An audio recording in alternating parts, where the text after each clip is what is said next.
Hi, I'm Charlie and I'm 10 years old. My vision for a wilder Suffolk and a nature recovery in Suffolk would be to me that when houses are built they should plant more trees and create scrapes or ponds in an area to create new habitats for a variety of creatures to thrive. This would help in many ways as all the materials used to build the houses would then be replenished. Creations of new reserves would help the nature recover in Suffolk, and through campaigns this can be promoted to show the valuable and important work that the Wildlife Trusts do for our amazing environment. This will hopefully encourage others to get involved and change the way they live and respect the environment. My name is Molly Rimmer and I'm 14 years old. My vision for a wilder Suffolk begins with natural areas, including marshes and woodland, having the opportunity to flourish and grow. I envisage creatures of all types to prosper in an environment that supports and protects them. I believe for nature recovery to happen in Suffolk, it is crucial that residents become involved in learning about the diversity of wildlife their county is home to, as this type of support is pivotal for change. I wish to see ocean health and the stability of marine life improving, as these are topics I'm particularly passionate about. Additionally, I hope to see Suffolk becoming more involved in renewable sources of energy and taking other appropriate measures to become less of a contributor to emissions and climate change. Generally, I wish for Suffolk to continue to become a driving force for change, as the remarkable nature our county is home to deserves to be protected and abundant. Hi, I'm Rowan Black and I'm 19 years old. My vision for a wilder Suffolk is a county with an expansive network of green corridors, interconnecting the green spaces we're already so lucky to have here in Suffolk. But I think creating a wilder Suffolk goes further than just changing the physical landscape. I think it involves rewilding our perspectives and allowing people to see the potential every small scrap of land has for improving wildlife. And I think to do this we need to tackle shifting baseline syndrome. This can be done through releasing historical records and anecdotes which show how prosperous and alive places used to be in our area. And it also goes to show how far some conservation projects have come, but also how much we still have to achieve. And finally, I think the most important part of a wild Suffolk in future is going to be a Suffolk where people and nature feel connected. Through education and community engagement, people from all backgrounds and areas can feel comfortable and access and enjoy the outdoors. Hello, my name is Dominic.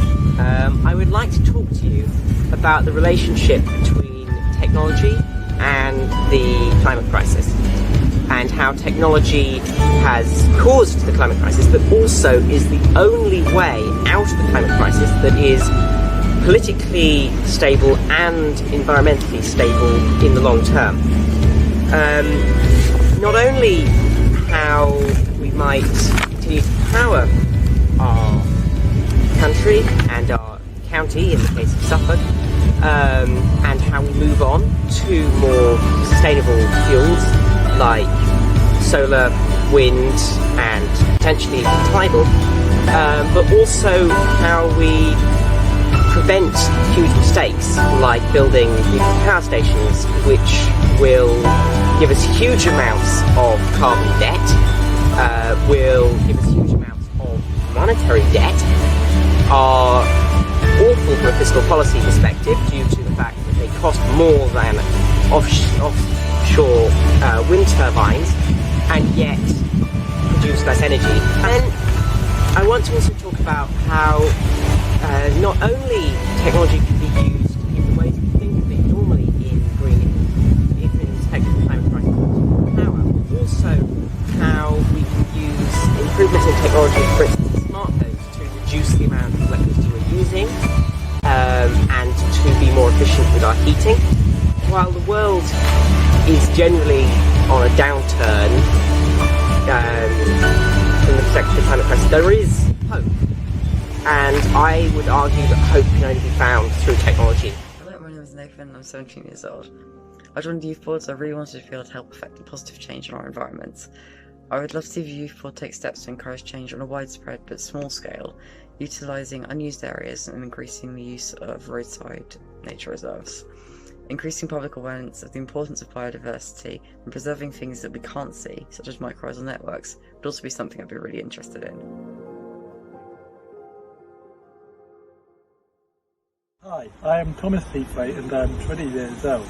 My vision for a world of Suffolk would be a Suffolk thriving in wildlife, where people are both passionate about engaging and conserving wildlife, and a Suffolk which is litter-free. In this plan, wildlife-friendly farming would happen on relatively productive farms, and rewilding would happen on relatively unproductive farms. Rivers should be conserved and sewage outflows prevented. Nature reserves should continue to get bigger, better and more joined up. By doing this, we would have a Suffolk that's teeming in wildlife, a Suffolk that is both a living landscape that's working, but also a Suffolk that's full of wildlife and biodiversity. Hi, I'm Megan and I'm 17 years old. My vision for a wilder Suffolk is a place where nature isn't only found on reserves, it's a part of our everyday life. Heathlands and reed beds have been restored, wildflower meadows and woodlands have been replanted, and rivers are once again free from pollution. We look after our star species, like skylarks, nightingales and great-crested newts, but also our smaller wildlife, like insects and plants, which the rest of our nature relies on. Suffolk isn't only rural, and with most people living in our towns, we must make sure these places become wild too. New housing estates have green areas, every garden has a space set aside for wildlife, and children in schools are educated about the importance of protecting nature, so our habitats remain for years to come. Suffolk is alive once again, from our skies to our seas, and protecting nature is important for everyone.